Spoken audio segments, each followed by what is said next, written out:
Selamat pagi anak-anak dan selamat berjumpa kembali pada pertemuan yang ketiga. Sebelum kita mulai pembelajaran pada pagi hari ini, mari kita awali doa menurut keyakinan kita masing-masing. Oke, baik. Pada pertemuan ketiga ini tentang siklus menstruasi, fertilisasi, dan kehamilan. Ada 3 tujuan yang hari ini kita akan pelajari. Yang pertama, mendeskripsikan siklus menstruasi yang terjadi pada dinding rahim. Yang kedua, mendeskripsikan jenis dan fungsi hormon yang berperan pada siklus menstruasi. Yang ketiga, mendeskripsikan proses fertilisasi dan kehamilan.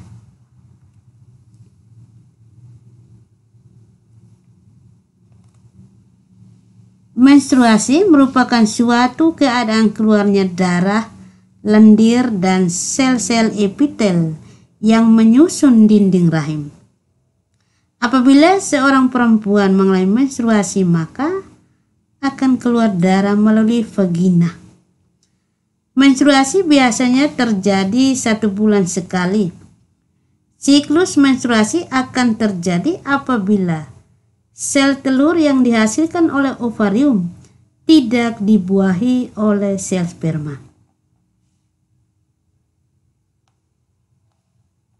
Pada umumnya satu siklus menstruasi berlangsung selama 28 hari. Akan tetapi ada perempuan yang mengalami siklus menstruasi lebih pendek atau lebih panjang. Seorang perempuan yang mengalami siklus menstruasi pendek, siklus akan berlangsung selama kurang lebih 18 hari. Sedangkan seorang perempuan yang mengalami siklus menstruasi panjang, siklus akan berlangsung selama kurang lebih 40 hari. Siklus menstruasi dapat dibagi menjadi 3 fase. Fase pertama adalah fase menstruasi. Pada fase ini hormon follicle stimulating hormone memicu perkembangannya folikel dalam ovarium. Hormon follicle stimulating hormone adalah hormon yang dihasilkan oleh kelenjar pituitari atau hipofisis. Kelenjar tersebut terletak di otak bagian depan. Pada fase ini dinding rahim luruh dan seorang perempuan mengalami menstruasi. Pada proses perkembangan folikel, ada beberapa folikel yang berkembang, namun hanya ada 1 folikel dapat terus berkembang tiap bulannya. Fase kedua, pada awal perkembangannya, folikel menghasilkan hormon estrogen dan hormon progesteron. Hormon estrogen dan progesteron ini akan memicu dinding rahim untuk menebal. Pada saat ini dinding rahim sedang mengalami fase proliferasi. Tujuan dari penebalannya dinding rahim adalah untuk mempersiapkan tempat melekatnya embrio. Apabila sel telur dibuahi oleh sperma, fungsi lain dari hormon estrogen adalah memicu kembali kelenjar pituitari untuk menghasilkan hormon follicle stimulating hormone dan luteinizing hormone. Hormon LH terus diproduksi dan meningkat secara mendadak. Peningkatan hormon LH ini akan memicu pengeluaran sel telur dari folikel yang telah matang, yang disebut ovulasi. Fase ketiga adalah fase sekretori. Fase ini terjadi setelah folikel melepaskan sel telur dan berubah menjadi korpus luteum.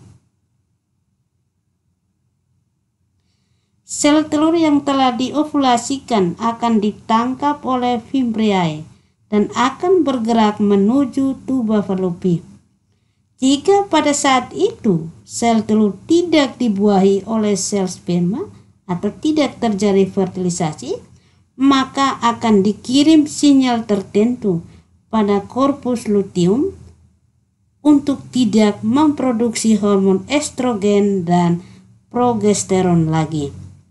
Dengan demikian, pada fase ini jumlah hormon estrogen dan progesteron pada perempuan menjadi rendah.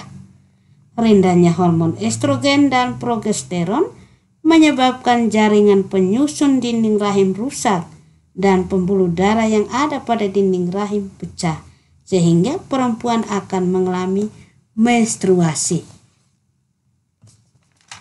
Pada siklus menstruasi juga dipengaruhi oleh beberapa hormon, yaitu hormon estrogen dan hormon progesteron.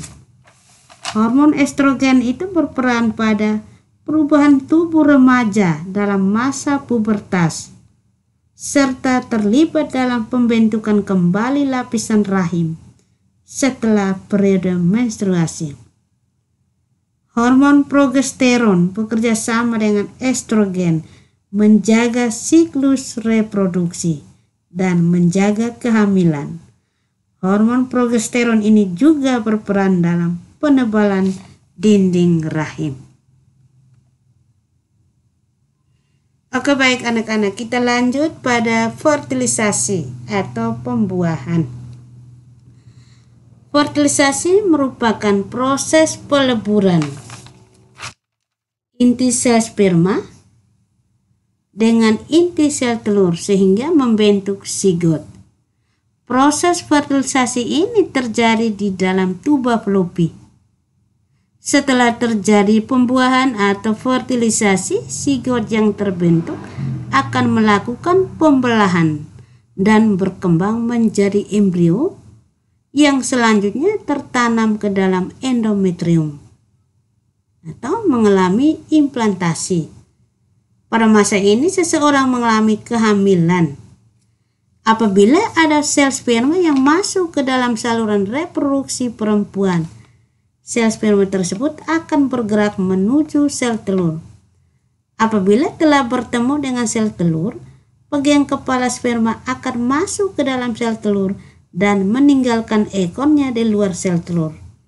Proses inilah yang mengawali terjadi fertilisasi. Baik anak-anak, tahukah anak-anak bagaimana sel sperma bergerak menuju sel telur?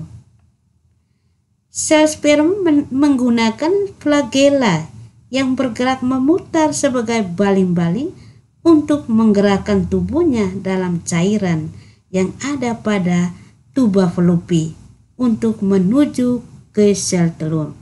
Gerakan inilah dapat dianalogikan sebagai baling-baling untuk mendorong perahu. Kemudian anak-anak, bagaimana sperma dapat menemukan lokasi sel telur? Yaitu ada beberapa mekanisme sel sperma dapat menemukan sel telur. Sperma yang dapat menemukan lokasi sel telur karena sel telur menghasilkan senyawa kimia berupa hormon progesteron. Selain itu juga adanya sensor panas. Suhu tuba fallopi atau tempat sel telur berada lebih tinggi dibandingkan dengan suhu tempat penyimpanan sperma. Oke anak-anak, kita lanjut pada penyakit dan kelainan pada sistem reproduksi pada perempuan, khususnya pada manusia, yaitu penyakit kencing nanah.